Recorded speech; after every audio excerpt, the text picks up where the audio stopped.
கர்த்தரும் உலக இரட்சகருமாயிருக்கிற இயேசு கிறிஸ்துவின் நாமத்தினாலே இந்த பதிவை பார்க்கிற உங்கள் ஒவ்வொருவரையும் வாழ்த்துகிறேன், வரவேற்கிறேன். இந்த பதிவு ஒரு வேதனையான ஒரு பதிவு. ஏன்னு கேட்டா, கண்மணி நாயகம் செய்த ஒரு வேதனையான ஒரு சம்பவத்தை இந்த பதிவில் நம்ம பார்க்க போறோம். கண்டிப்பா இந்த பதிவை பார்க்கும் பொழுது கிறிஸ்தவர்களுக்கு அதிக வேதனையும் ஒரு சங்கடத்தையும் உண்டாக்கும். ஆனாலும் இந்த பதிவை பார்க்கும் பொழுது இஸ்லாமியர்களுக்காக ஜெபிக்க வேண்டியது எந்த அளவு முக்கியம் அப்படிங்கிற ஒரு உணர்வு கண்டிப்பா உங்களுக்கு உண்டாகும். அதோட கண்டிப்பா இஸ்லாமியர்கள் மேல ஒரு பரிதாபம் வரும். என்னடா இப்படிப்பட்ட மனுஷனை போய் தங்களுடைய கண்மணி நாயகம், நபிகள் நாயகம் அப்படின்னு சொல்லி நம்பிக்கிட்டு வாழ்ந்துகிட்டு இருக்கிறாங்களே அப்படிங்கிற ஒரு இஸ்லாமியர்கள் மேல ஒரு பரிதாபம் கண்டிப்பா உங்களுக்கு உண்டாகும். அதனால தயவு செஞ்சு இஸ்லாமியர்களுக்காக ஜெபிக்கிறவங்கள உங்களுக்கு தெரிஞ்சால் அவங்கக்கிட்ட இந்த வீடியோவை ஷேர் பண்ணி விடுங்க. ஏன்னு கேட்டால், கண்ணை மூடிக்கிட்டு இவர் எங்களுடைய நபிகள் நாயகம், எங்களுடைய உயிரினும் மேலானவர் அப்படின்னு நம்பிக்கிட்டு இன்ன வரைக்கும் வாழ்ந்துக்கிட்டு இருக்கிற இந்த இஸ்லாமியர்களுடைய கண்கள் எப்படியாவது திறக்கப்படணும். அதற்காக நாம் அதிகமாக ஜெபிக்க வேண்டியது மிக மிக முக்கியம். சரி, அப்படி என்னதான் வேதனையான சம்பவம், அப்படி என்னதான் கண்மணி நாயகன் செஞ்சார் அப்படிங்கிறத நம்ம நேராக போவோம். இது நீங்கள் sunan.comக்கு போனீங்க அப்படின்னா சூனன் அபிதாபூத் 4428 அப்படின்னு டைப் பண்ணிங்கனாலே அழகாக வரும். இங்கே ஒரு சம்பவம் நடக்குது. இங்கே ஒரு கண்மணி நாயகம் தன்னுடைய வாழ்நாளில் செய்த ஒரு சம்பவத்தை அபு ஹுரைரா அப்படிங்கிற ஒருத்தர் நேரேட் பண்ணி வச்சிருக்கிறாரு. இந்த அபு ஹுரைரா யார் அப்படின்னா கண்மணி நாயகத்தினுடைய ஒரு கம்பெனியன், ரொம்ப ரொம்ப நெருங்கிய கம்பெனியன். இவர் சொன்ன நிறைய விஷயங்கள் தான் இந்த ஹதீஸ்கள் புகாரில எழுதப்பட்டிருக்கு. அதில் ரொம்ப முக்கியமான நடந்த ஒரு சம்பவத்தை அவர் சொல்கிறாரு. நம்ம நேராக போவோம். இப்போ கண்மணி நாயகத்தோட ஒருத்தர் இருக்காப்புல. அவர் யார் அப்படின்னா அஸ்லாம் அப்படிங்கிற ட்ரைபலை சேர்ந்த ஒரு மனுஷன். அந்த மனுஷன் நேராக கண்மணி நாயகத்திட்ட வாராப்புல. அந்த நேரத்தில் கண்மணி நாயகத்தோட எல்லாரும் சேர்ந்து போய்கிட்டு இருக்காங்க, நடந்து போய்கிட்டு இருக்காங்க ஒரு இடத்துக்கு. அப்படி போய்கிட்டு இருக்கும் பொழுது அந்த நேரத்தில் இந்த அஸ்லாம் அப்படிங்கிறவர் நேராக கண்மணி நாயகம் பக்கத்தில் வாராப்புல. ஒரு காரியத்தை சொல்கிறாப்புல. என்ன சொல்கிறாப்புல அப்படின்னா 4 முறை ஒரு காரியத்தை சொல்கிறாப்புல. யாரை பற்றி அப்படின்னா தன்னை பற்றி, தான் ஒரு தவறு செய்துட்டதா கண்மணி நாயகத்திட்ட 4 தடவை சொல்கிறாப்புல. அது என்ன தவறு செஞ்சிட்டாரு அப்படின்னா, ஒரு தவறான ஒரு பாலுறவு ஒரு பெண்ணோட அவர் வச்சுக்கிட்டதா அந்த 4 தடவையும் அதை தான் சொல்கிறாப்புல. ஐயா கண்மணி நாயகமே, நான் ஒரு பெண்ணுக்கிட்ட தவறா பாலுறவு வச்சுக்கிட்டேன் அப்படின்னு சொல்ல. அந்த நேரத்தில் கண்மணி நாயகம் என்ன செய்கிறாப்புல, ஒவ்வொரு தடவை சொல்லும் பொழுதும் வலது பக்கம் சொன்னால் இவர் இடது பக்கம் திரும்பிக்கிறாப்புல, இடது பக்கம் சொன்னால் வலது பக்கம் திரும்பிக்கிறா, கண்டுக்கவே மாட்டேங்கிறாப்புலையாம். அப்படி எல்லா நேரத்துலையும் அவர் முகத்தை அந்த பக்கம் இந்த பக்கம் திருப்பியிருக்காப்புல. அவன் சொல்கிறத கேட்க மாட்டேங்கிறாப்புல. அவன் என்ன செஞ்சிருக்கான், கடைசியில் 5ஆவதாக சொல்லியிருக்கிறான். 5ஆவதா, ஐயா கண்மணி நாயகமே, நான் ஒரு பெண்ணோட பாலுறவு செஞ்சுட்டேன் அப்படின்னு 5ஆவது தடவையாக சொல்லியிருக்கான். அப்படி சொல்லும் பொழுது கண்மணி நாயகம் அவனை திரும்பி பார்த்து ஒரு அதிசயமான ஒரு கேள்வி கேட்குறாப்புல. அப்படி என்ன அதிசயமான கேள்வி கேட்குறாப்புல அப்படின்னா, நீ அவளோட பாலுறவு வச்சுக்கிட்டியா அப்படின்னு கேட்குறாப்புல. அப்போ அதைத்தான் அவ்வளோ நேரம் அவன் சொல்லிக்கிட்டு இருக்கான், நான் பாலுறவு செஞ்சுட்டேன், தவறு செஞ்சுட்டேன் அப்படின்னு சொல்லிக்கிட்டு இருக்கான். ஆனால் பாலுறவு வச்சுக்கிட்டியா அப்படின்னு கேட்குறாப்புல. அப்போ அவன் ஆமாம் நபியாரே, நான் பாலுறவு வச்சுக்கிட்டேன் அப்படின்னு சொல்கிறாப்புல. சொல்லும் பொழுது கண்மணி நாயகம் அடுத்த ஒரு அதிசயமான ஒரு கேள்வி கேட்குறாப்புல. என்ன அப்படின்னா, உன்னுடைய செக்ஸுவல் ஆர்கன் அவளுடைய செக்ஸுவல் ஆர்கனோடு பெனட்ரேட் ஆச்சா அப்படின்னு கேட்குறாப்புல. அதாவது உன்னைய பார்த்தா 55-60 வயசு ஆள் மாதிரி தெரியுதே, அப்படின்னா உனக்கு அந்த கொஞ்சம் எரெக்ஷன் இருக்காதே, உன்னுடைய ஆண் உறுப்பு அவளுடைய பெண் உறுப்புக்குள்ளே போச்சா, பெனட்ரேஷன் ஆச்சா அப்படின்னு கேட்குறாப்புல. அப்போ அதுக்கு என்ன சொல்கிறேன், ஆமாங்கய்யா கண்மணி நாயகமே, அது அப்படி தான் நடந்துச்சு அப்படின்னு சொல்லி. அப்போ அடுத்து ஒரு அதிசயமான ஒரு விஷயத்தை சொல்கிறாப்புல. எப்படி ஆச்சு, அதாவது கொலிரியம் ஸ்டிக்கு அந்த கேஸுக்குள்ளே போன மாதிரி பெனட்ரேஷன் ஆச்சா அப்படின்னு கேட்குறாப்புல. அதாவது நம்ம அந்த பெண்கள்லாம் கண் மைக்கு போடுவாங்கள்ல, கண் மை, இந்த புருவத்தில் எல்லாம் மை போடுவாங்க. அப்போ அதுக்கு ஒரு டப்பா வச்சுருப்பாங்க, மை டப்பா. அந்த மை டப்பா அதில் ஒரு குச்சி இருக்கும். அந்த குச்சி அந்த மூடியோட ஒட்டி இருக்கும் போல இருக்குது. அதை ஃபிட் பண்ணும்போது கரெக்டாக அது போய் அந்த குச்சி அந்த கண்டெய்னருக்குள்ளே போய் உள்ளே ஃபிட் ஆகும், க்ளோஸ் ஆகும். அப்படி அந்த கொலிரியம் ஸ்டிக் அந்த கண்டெய்னருக்குள்ளே போய் ஃபிட்டான மாதிரி நீ இன்டர் கோர்ஸ் செஞ்சியா அப்படின்னு கேட்குறாப்புல. அவன் அதுக்கு ஆமாம் அப்படின்னு சொல்கிறான். சொல்லிட்டு அதுக்கடுத்து ஒரு ரோப்பின், அதாவது ஒரு கிணத்துக்குள்ள வாளியை நம்ம போடும் பொழுது, கயிறு கட்டி வாளி தண்ணி இறைக்கிறதுக்காக வாளி போடும் பொழுது எப்படி அந்த கிணத்துக்குள்ள அந்த கயிறு போகுமோ அதே போல் பெனட்ரேஷன் ஆச்சா, அப்படி ஆழமாக போச்சா அப்படின்னு கேட்குறாப்புல. அப்போ அதுக்கு அவன் என்ன செய்கிறான்னா, ஐயா ஆமாங்க ஐயா அப்படித்தாங்க நான் செஞ்சேன் அப்படின்னு சொல்கிறாப்புல. அப்புறம் தான் இது வந்து ஃபோர்னிகேஷன் ஆச்சே அப்படிங்கிறாப்புல. அதாவது ஃபோர்னிகேஷன் அப்படின்னா பெனட்ரேஷன், செக்ஸுவல், 2 செக்ஸுவல் ஆர்கனும் எப்படி கிணத்துக்குள்ளே கயிறு போன மாதிரி அந்த கொலிரியம் ஸ்டிக்கு வந்து அந்த கண்டெய்னருக்குள்ளே ஃபிட் ஆன மாதிரி அப்படித்தான் பாலுறவு வச்சுக்கிட்டா தான் அதுக்கு பேர் ஃபோர்னிகேஷனா. ஏன்னு கேட்டால் இயேசுநாதர் ஒரு காரியத்தை சொல்லியிருந்தார். என்ன அப்படின்னா, அதாவது ஒரு பெண்ணை ஒருத்தன் இச்சையோட பார்த்தாலே அவன் பாவம் செஞ்சுட்டான், அவன் விபச்சாரம் செஞ்சிட்டான், தன்னுடைய இருதயத்தில் விபச்சாரம் வேசித்தனம் செஞ்சுட்டான் அப்படின்னு அர்த்தம். அவன் பரிசுத்தவான் கிடையாது. அப்படி பரிசுத்தவான் இல்லாததுனால அவன் பரிசுத்தமான அந்த சொர்க்கத்துக்கு அவன் போக முடியாது, பரிசுத்தமான கடவுளை அவன் பார்க்க முடியாது, அவன் நரக தண்டனை தான் அவனுக்கு யோக்கியதை, நரகத்தில் தான் தள்ளப்படுவான் அப்படிங்கிற மாதிரி சொல்லிட்டாரு. அப்போ அதை அந்த காலத்துலேருந்து ஏன் இந்த காலத்தில் கூட அதை வந்து ஏற்றுக்கிறாத நிறைய கிறிஸ்தவர்கள் கூட அதை ஏற்றுக்கிறதில்ல. அது எப்படி ஒரு பெண்ணை சும்மா சைட் அடித்தா அது பாவமா, அது என்ன இருதயத்தில் விபச்சாரம் செய்ததாமே, அப்படின்னா யார் இந்த உலகத்தில் பெரிய யோக்கியம் அப்படின்லாம் கேள்வி கேட்பாங்க இல்லையா. இப்போ அடுத்த மற்ற பெண்களை தன்னுடைய தாயை போல், தன்னுடைய தங்கச்சியை போல், தன்னுடைய மகளை போல் பார்க்குற புண்ணியவான்கள்லாம் இருக்கிறோம் அந்த உலகத்தில். ஒரு காலத்தில் பாவத்திலையும் சாபத்திலையும் தான் வாழ்ந்துக்கிட்டு இருந்தான். ஆனால் எப்போ இயேசுசாமி வந்து இந்த பைபிளை கொடுத்து எங்களுக்கு கட்டளையிலையும் கொடுத்து பரிசுத்த ஆவியான ஒரு அபிஷேகம் கொடுத்து அப்படி எங்களை வாழ வச்சாரோ, எங்கள் பாவத்தையெல்லாம் மன்னிச்சாரோ, அதுக்கப்புறம் நாங்கள் அதே போல் மற்றவங்களையெல்லாம் எங்கள் அம்மா மாதிரி, அண்ணன் தம்பி மாதிரி, அக்கா தங்கச்சி மாதிரி தான் நாங்கள் பார்த்துக்கிட்டு இருக்கோம். அதனால இந்த உலகத்தில் பரிசுத்தமாலாம் வாழலாம். அப்படி பரிசுத்தமாலாம் வாழ முடியாது, கண் இருந்தால் சைட்டு அடிக்கத்தான் செய்யும் அப்படின்னு சொல்கிறவன் பிசாசு. அப்படி தான் உங்களை ஏவி விடுவான் அப்படின்னு என்ன தான் பிரசங்கம் பண்ணாலும் நிறைய பேர்த்துக்கு அதை ஏற்றுக்கிறதே இல்லை. ஏன்னு கேட்டால் அவங்க அந்த பாவத்தன்மையிலேயே அந்த சுபாவத்திலேயே இருக்கிறதுனால அப்படிலாம் இருக்க முடியாது அப்படின்னு நினைக்கிறாங்க. இன்னமும் நிறைய பேர் எந்த விஷயத்தை கண்ணால் செய்கிற பாவத்தை, அந்த இச்சையை, அது ஒரு வேசித்தனம், அது விபச்சாரம் அப்படிங்கிற அந்த போதனையை, இயேசு கிறிஸ்து செய்த போதனையை இவங்க ஏற்றுக்கொள்ளவே மாட்டேங்கிறாங்க. அதே போல தான் இங்கே கண்மணி நாயகமே என்ன சொல்கிறாப்புல அப்படின்னா, அதாவது செக்சுவல் ஆர்கன் அப்படி போச்சா, கிணத்துக்குள்ள வாளி கயிறு போன மாதிரி போச்சா அப்படின்னு கேட்டுக்கிருக்காப்புல. அதுக்கப்புறம் தான் இது ஃபோர்னிகேஷன் ஆச்சு அப்படிங்கிறாப்புல. அப்படி நடந்தா அது வந்து ஃபோர்னிகேஷன் அப்படிங்கிறாப்புல. இப்போ அதுக்கு அவன் சொல்லியிருக்கான், ஆமா நபியாரே, நான் அப்படித்தான் செஞ்சேன், அன்லாஃபுல்லி, அதாவது எப்படி என்னுடைய ஒய்ஃபோட நான் வந்து பாலுறவு வச்சு கொள்ளுவேனோ அதே போல தான் அந்த பெண்ணோட நான் பாலுறவு வச்சு கொண்டேன். அது எனக்கு பயங்கர குற்றமாக இருக்குது, எனக்கு வேதனையாக இருக்குது, துக்கமாக இருக்குது, துயரமாக இருக்குது, என்னால் அந்த குற்ற உணர்வுலேருந்து மீள முடியலை அப்படின்னு சொல்ல. அப்போ தான் கண்மணி நான் என்ன சொல்கிறாப்புல அப்படின்னா, அப்போ நீ சொன்னதுலேருந்து எங்கிட்டேருந்து என்ன எதிர்பார்க்குற அப்படின்னு கேட்குறாப்புல. அப்போ அந்த ஆள் சொல்கிறாப்புல என்ன அப்படின்னா, ஐயா நீங்கள் என்ன சுத்தப்படுத்தணும் அப்படின்னு நான் விரும்புகிறேன், எனக்கு ஒரு நல்ல ஆலோசனை சொல்லுங்கள், எனக்கு எப்படியாவது இந்த குற்ற உணர்வுலேருந்து எனக்கு விடுதலை கொடுங்க, என்னை எப்படியாவது ஒரு ஆற்றுங்க தேற்றுங்க அப்படிங்கிற மாதிரி ஏதாவது ஒரு ஆறுதலான வார்த்தையை சொல்லுங்கள் அப்படின்னு சொல்ல, என்னை பியூரிஃபை பண்ணுங்கள், என்னை சுத்தப்படுத்துங்க அப்படின்னு கேட்குறாப்புல அவர்.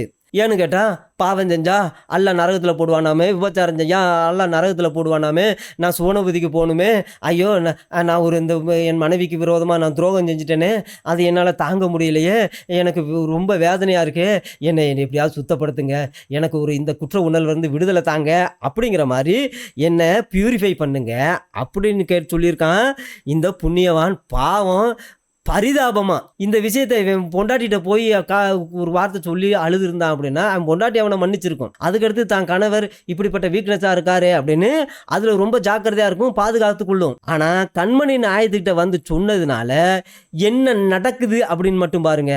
அப்போ கண்மணி நாயை என்ன செய்கிறாரு அப்படின்னா, ஒரு ஆர்டர் கொடுக்குறாப்புல. என்ன ஆர்டர் கொடுக்குறாப்புல அப்படின்னா, அவனை கொல்லுங்கடா, கல்லெறிஞ்சு கொள்ளுங்கடா அப்படின்னு ஒரு ஆர்டர் கொடுக்குறாப்புல. நேராக போய், அந்த காலத்தில் அப்படி தான் செய்வாங்க, நேராக போய் ஒரு குழியை தோண்டி அதுக்குள்ளே உட்கார வச்சு கல்லை குமிச்சு வச்சு எடுத்து அடித்து கொள்ளுங்கடா. இவங்களும் அதே போல் கல்லெறிஞ்சு கொண்டுட்டாங்களே. அப்போ கொன்ன பிறகு அதுக்கப்புறம் கண்மணி நாயை என்ன செஞ்சுருக்காப்புல, அவங்க கம்பெனியன்ஸ் ஒருத்தனுக்கு ஒருத்தன் பேசுகிறத கேட்டிருக்காப்புல. அப்படி கேட்கும்போது ஒருத்தன் என்ன சொல்லியிருக்கான் அப்படின்னா, பாத்தியா அந்த கேன பயலை, அவன் பாவத்தை அல்லாவே மறைச்சிருக்கிறான், அவன் என்னடானா நாக்கில் தனி போல இருக்கு. அவன் வந்து வாயை திறந்து எல்லாத்தையும் சொல்லிட்டான். இப்போ அநியாயமாக செத்து போயிட்டான். எப்படி செத்து போயிட்டான்? நாயை கொல்ற மாதிரி நம்ம கொண்டு போட்டோமே, பாத்தியா எப்படிக்கப்பட்ட கேவலம் உண்டாயிருச்சு அவனுக்கு அப்படின்னு சொல்லியிருக்காங்க. யார் பேசியிருக்காங்க? கண்மணி நாயகம் காதுபட பேசியிருக்காங்க. அப்போ கண்மணி நாயம் இதை பற்றி ஒன்றுமே சொல்லலை, பேசாமல் இருந்திருக்காப்புல. அப்புறம் கொஞ்சம் தூரம் நடந்து வந்தபோது அந்த இடத்துல ஒரு கழுதை செத்து கிடந்திருக்கு. காலெல்லாம் மேலே தூக்கி கழுதை செத்து கிடந்திருக்கு. அப்போ அந்த நேரத்தில் கண்மணி நாயன் கேட்குறாப்புல, எங்கடா இந்த மாதிரி சொன்னவங்க, அந்த கல்லெறிஞ்சு கொல்லப்பட்டவனை பற்றி சொன்னவன் யாரா, பேசினவன் யாரா, இங்கே வாங்கடா அப்படின்னு கேட்டிருக்காப்புல. அந்த நேரத்தில் என்ன நாங்கள் இருக்கோம், நாங்கள் இங்கே தான் இருக்கோம் அப்படின்னு சொல்ல. அப்போ கண்மணி நாயன் என்ன சொல்லியிருக்காப்புல அப்படின்னா, போங்கடா போய் அந்த செத்துப்போன அந்த கழுதையை பிச்சு தின்னுங்கடா அப்படின்னு சொல்ல. கழுதை செத்து ஊதி போய் அழுகி போய் கிடக்கு. அப்போ இவங்க கண்மணி நாயன் சொல்கிறாப்புல, போய் அந்த கறியை எடுத்து பிச்சு தின்னுங்கடா அப்படின்னு சொல்ல. அப்போ அவங்க சொல்லியிருக்காங்க, ஐயோ மெசஞ்சரா பல்லா, செத்த கழுதை எவன் திங்க முடியும், அதை மனுஷன் திம்பானா அப்படின்னு கேட்டிருக்காங்க. அப்போ கண்மணி நாயன் என்ன சொல்கிறாப்புல அப்படின்னா, நீங்கள் அவனை பற்றி சொன்னீங்க பார்த்தீங்களா, அதுக்கு பதிலாக இந்த செத்த கழுதையை பிச்சு திங்கிறது நல்லது, அதை விட இது ஒர்ஸ்ட்டு கிடையாது அப்படின்னு சொல்ல. அப்போ தான் கண்மணி நாயகம் ஒரு வார்த்தை சொல்கிறாப்புல, என்ன அப்படின்னா, என்னுடைய உயிர் யாருடைய கையில் இருக்கோ அவன் மீது ஆணையாக நான் சொல்கிறேன், என்ன தெரியுமா, அவன் யார், அந்த கல்லெறிஞ்சு கொல்லப்பட்டவன் இப்போ எங்கே இருக்கான் அப்படின்னா, ரிவர்ஸ் ஆஃப் பேரடைஸ், அதாவது சுவனபதி நதிகளுக்கு நடுவில் இருக்காப்புலையாம். சுவனபதி நதிகள் இந்த சாராய ஆறு கீழே ஓடும், சுவனபதிக்கு கீழே சாராய ஆறு ஓடும். அங்கே அந்த நதிகளுக்கு நடுவில் இருக்காப்புலையாம். அல்லாஹ் கொண்டு போய் அவரை அங்கே கொண்டு போய் வச்சுட்டாப்புலையாம். ஏன்னு கேட்டால் அவன் சுத்தப்படுத்த சொன்னான், தன்னை தூயப்படுத்த சொன்னான். அதனால தான் நான் அவனை தூயப்படுத்தினேன், கல்லெறிஞ்சு கொல்ல சொன்னேன். அப்போ சுத்தமாயிட்டான். இப்போ அவன் சோனபதிக்கு போயிருக்கான். இப்போ எங்கே இருக்கானா, சாராய ஆறு, சோனபதியில் இருக்கிற அந்த சாராய ஆறுக்கு நடுவில் உலாவிக்கிட்டு இருக்கிறாப்புலையாம். யாரு, இந்த கல்லெறிஞ்சு கொல்லப்பட்டவர். இது என்ன ஒரு போதனை, இவங்க என்ன ஒரு சட்டம், இதுக்கு பேர் தான் சுத்திகரிப்பா. அதாவது ஒருத்தன் தான் பாவம் செஞ்சுட்டேன் ஐயா, நான் துரோகம் செஞ்சுட்டேன், என் மனைவிக்கு நான் ஒரு பாலுறவு வச்சுக்கிட்டேன் அப்படின்னு வாராப்புல. இங்கே வந்தான் கேள்விக்கு மேலே கேள்வி. என்ன கிணத்துக்குள்ளே கயிறு போன மாதிரி போச்சா, அப்புறம் இந்த ஸ்டிக்கு உள்ளே போச்சா, அப்புறம் இன்னொன்று என்னமோ கேட்டாப்புல, பெனட்ரேஷன் ஆச்சா அப்படின்லாம் கேட்டுக்கிட்டு இருந்தாப்புல. அது எல்லாத்துக்கும் ஆமாங்கய்யா, நான் இப்படிப்பட்ட பாவம் தான் செஞ்சேன் அப்படின்னு சொல்லவும், உடனே அது போர்னிகேஷன் ஆச்சே, சும்மா கட்டி பிடிச்சிருந்தா பிரச்சனை இல்லை, ஆனால் இங்கே பெனட்ரேஷன் ஆனது தான் பிரச்சனை, அதனால நான் என்ன செய்யணும்னு நினைக்கிறேன் அப்படின்னு கேட்க. அப்போ ஐயா என்னை தூய்மைப்படுத்துங்கய்யா, எனக்கு ஏதாவது ஆலோசனை கொடுங்க, எனக்கு வழி சொல்லுங்கள், எனக்கு குற்றபோதம், எனக்கு வேதனையாக இருக்குது, துக்கமாக இருக்குது, துயரமாக இருக்குது அப்படின்னு சொல்ல. அதுக்கு போய் கண்மணி நாயம் குழி தோண்டி அவன் உள்ளே வச்சு கல்லெறிஞ்சு கொள்ளுங்கடான்னு சொல்லிவிட்டாப்புல. இதுதான் ஒரு மனுஷனை விபச்சாரத்திலேருந்து தூய்மைப்படுத்துறதான். நான் நினைக்கிறேன் கண்மணி நாயகம் என்ன செஞ்சாரோ அதைத்தான் அல்லாவும் செய்வார் போல இருக்கு. ஏன்னு கேட்டால், ஏன் அல்லாவே நான் விபச்சாரம் செஞ்சுட்டேன், அல்லாவே பாவம் செஞ்சுட்டேன் அல்லாவே அப்படின்னு சொன்னால், என்னடா உனக்கு வேணும் அப்படின்னா, என்னை தூய்மைப்படுத்த அல்ல, என்னை சுத்தப்படுத்த, நான் இனிமேல் செய்ய மாட்டேன், ஐயோ எனக்கு வேதனையாக இருக்குது, துக்கமாக இருக்குது, துயரமாக இருக்குன்னு சொன்னால் அவனை பிடிச்சி கல்லெறிஞ்சு கொள்ளுங்கடா அப்படின்னு சொல்லுவாராம். அதாவது தான் தெரியாமல் செய்த பாவத்தை எப்படியாவது அந்த குற்ற உணர்வுலேருந்து மீண்டு வரணும் அப்படின்னு சொல்லி நபிக்கிட்ட வந்து நபின்னு நம்பி, அல்லாஹ்வினுடைய மெசேஞ்சர்னு நம்பி, அல்லாஹ்வின் இடத்துலேருந்து வந்த மனுஷன் நம்பி, அல்லாஹ்வால் அபிஷேகிக்கப்பட்டவன் நம்பி, அந்த மனுஷங்கிட்ட ஆலோசனை கேட்டு தன்னை தூய்மைப்படுத்தி கொள்ள விரும்பி ஒருத்தன் வந்தால், அவனை கண்மணி நாயகம் எப்படி தூய்மைப்படுத்தியிருக்காருன்னு மட்டும் பாருங்கள். கடைசியில் அவனை கொண்டுபிட்டு செத்த பிறகு அவனை பற்றி அசிங்கமாக பேசுகிறாங்க, பாத்தியா நாய் மாதிரி செத்து போயிட்டான் அப்படின்னு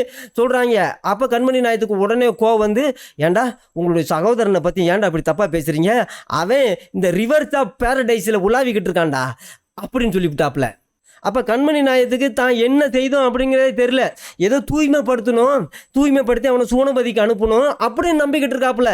இல்லை இப்படி சொல்லியிருக்கணும், யாருக்கிட்ட போனேன், எந்த பெண்ணுக்கிட்ட போனேன், அந்த பெண்ணு கல்யாணம் ஆகாதவளா, இல்லை ஏழையா பணக்காரியா, இல்லை அதனால அவளுக்கு ஏதாவது நஷ்டமாச்சா, என்ன ஏது, அவள் குடும்பம் எப்படிப்பட்டது அப்படிங்கிறதெல்லாம் எதையாவது கேட்டு அதுக்கு ஏதாவது பிரயாசத்தை தேடுவோம். அப்புறம் அல்லாஹ்கிட்ட போய் துவா செய்வான், ஏன் அல்லாவே இப்படி செஞ்சுட்டேன், எப்படியாவது மன்னிப்பு கொடு அல்லாவே அப்படின்னு சொல்லுவான். அப்போ அல்லாஹ் என்ன செய்வான், மன்னிப்பான். அந்த மாதிரி ஏதாவது செய்வார் தான் அந்த ஆள் பாவம் கண்மணி நாயத்திட்ட வந்திருக்காப்புல. வந்து உள்ளத்தில் உள்ளதையெல்லாம் சொல்லியிருக்காப்புல. குற்ற உணர்வு தாங்க முடியலை. ஏன்னு கேட்டால் அல்லாஹ் விபச்சாரத்தை தண்டிப்பான் அப்படின்னு கேள்விப்பட்டிருக்காப்புல. அப்போ ஐயோ நான் இப்படி விபச்சாரம் பண்ணிட்டேனே, என் மனைவிக்கு துரோகம் செஞ்சுட்டேனே, அல்லாவுக்கு துரோகம் செஞ்சுட்டேனே, எப்படியாவது என்னை சுத்தப்படுத்தணுமே, சரி நம்பிக்கிட்ட போய் ஐயா நபி ஐயா அப்படின்னு 4 தடவை சொல்லியிருக்கான். அப்புறம் 5ஆவது தடவை சொல்லியிருக்கான். அப்புறம் கடைசியில் கண்மணி நாய் அந்த கேள்வி இந்த கேள்வியை கேட்டு பெனட்ரேஷன் ஆச்சா, அதாச்சா, இதாச்சா, வாலி கிணத்துக்குள்ளே போச்சா அப்படின்னு என்னென்னத்தையோ கேட்டு கடைசியில் கல்லெறிஞ்சு கொண்டு விட்டாப்ல. என்னையா இது அநியாயமா இருக்கு? இதுதான் உங்க சட்டமா? இதனால தான் நீங்க இந்த மனுஷனை கண்மணி நாயகம்னு கூப்பிடுறீங்களா? இவர் தான் நபிகள் நாயகமா? இப்படி தான் ஒரு மனுஷன் ஐயோ தெரியாமல் செஞ்சுட்டேன்னு என்னை காப்பாற்றுங்க அப்படின்னு போனால் இப்படி தான் அவனுக்கு தண்டனை கொடுப்பீங்களா?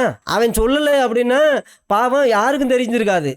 இல்லை ஒரு வேளை ஒரு பொம்பளை ஓடி வந்து ஐயா இப்படி எனக்கு நியாயம் செய்யுங்க, நான் இப்படி போய்கிட்டு இருந்தேன், என்ன இந்த ஆள் வந்து கற்பழிச்சு கொண்டு இப்படி செஞ்சு விட்டான் அப்படின்னு சொல்லியிருந்து அப்புறம் அந்த ஆளை பிடிச்சி ஏன்டா இப்படி செஞ்ச கொடூரமானவனே அல்ல உன்னை தண்டிப்பான்டா அப்படின்னு ஒரு வேளை அப்படி கல்லெறிஞ்சு கொண்டு இருந்தா கூட சரி, இப்படி துரோகம் செஞ்சுட்டான், அந்த நியாயமாக அந்த பெண்ணுக்கு இப்படி செஞ்சான், அதனால இவன் இப்படி செத்தான், இது தண்டனை கிடச்சிச்சு அப்படின்னு கூட வச்சுக்கலாம். ஆனால் தானே முன் வந்து எங்கேயோ நடந்த விஷயத்த, எப்போவோ நடந்த விஷயத்த மனசில் வேதனைப்பட்டு அல்லாஹ் வந்து விபச்சாரத்தை தண்டிப்பான் அப்படின்னு கேள்விப்பட்டதுனால ஐயையோ தனக்கு முன்னாடி செஞ்ச பாவ உணர்வு வந்து அதுலேருந்து எப்படியாவது மீட்பு வேணும் அப்படின்னு தன்னை சுத்தப்படுத்தணும் அப்படின்னு வந்தவனுக்கு அல்லாஹ் கொடுத்த தண்டனையை மட்டும் பாருங்க, கண்மணி நாயம் கொடுத்த அதிசயமான சொல்யூஷனை மட்டும் பாருங்க.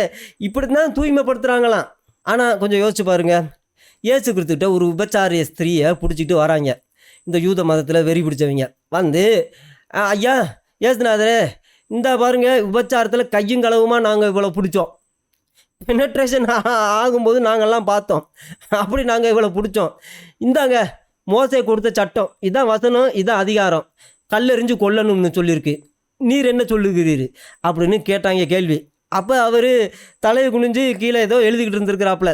அந்த நேரத்தில் அதிகமாக இவங்க கேட்டுக்கிட்டு இருக்கும் பொழுது திடீர்னு நிமிந்து பார்த்து உங்கள்கிட்ட எவன் பாவம் செய்யாதவனோ விபச்சாரம் வேசித்தனம் செய்யாதவனும் அவன் முதல் கல்லை ஏறி அப்படின்னு சொல்லிட்டு திரும்பவும் கீழே குனிஞ்சு அவர் பாட்டுக்கு முன்னாடி எழுதுனதை எழுதிக்கிட்டு இருக்கிறாரு. ஆனால் திரும்ப கொஞ்சம் நேரம் கழித்து பார்த்தா தலை நிமிந்து பார்த்தா அந்த பெண்ணை தவிர எவனையும் காணாம்.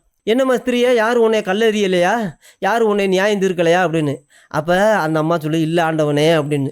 அப்படி சொல்லும்போது நானும் நியாயம் தீர்க்க போகிறது கிடையாது, நீ இனிமே பாவம் செய்யாத அப்படின்னு சொல்லி புத்தி சொல்லி அனுப்பிச்சி வைப்பார். அந்த அவள் செஞ்ச பாவத்துக்கு அவளுக்கு மரண தண்டனை கொடுக்க விடாமல் அவளுக்கு ஒரு ஆலோசனையாக பாவம் செய்யாத அப்படின்னு சொல்லி அனுப்பிச்சி விடுவார். இது கடவுளுடைய போதனையா, இது இரக்கம் உள்ள போதனையா, இது கிருபையான போதனையா? ஐயோ நான் பாவம் செஞ்சுட்டேன், என்னை எப்படியாவது தூய்மைப்படுத்துங்க அப்படின்னு வேதனையோட துக்கத்தோட குற்ற உணர்வோடு வந்தவனுக்கிட்ட இப்படித்தான் வந்து அல்லாஹ் வந்து உங்களுக்கு தூய்மைப்படுத்த சொல்லியிருக்காரா? இதுக்கு பேர் தான் கருணை காமிக்கிறதா? கையும் களவுமா பிடிக்கப்பட்டவளுக்கு அவளையே கொல்ல விடாமல் எப்படியோ அவளை பாவம் செய்யாமல் வாழ வைக்கிறதுக்காக இயேசு கிறிஸ்து செய்ததையும் யாருமே அறியாத தன்னுடைய பாவத்தை சொல்லி தன்னை தூய்மைப்படுத்தும்படி கேட்ட இந்த அப்பாவியான மனுஷனுக்கு கண்மணி நாயகம் செஞ்சதையும் நீங்கள் கொஞ்சம் யோசிச்சு பாருங்க, கண்டிப்பாக உங்களுக்கு கண்ணு திறக்கும்.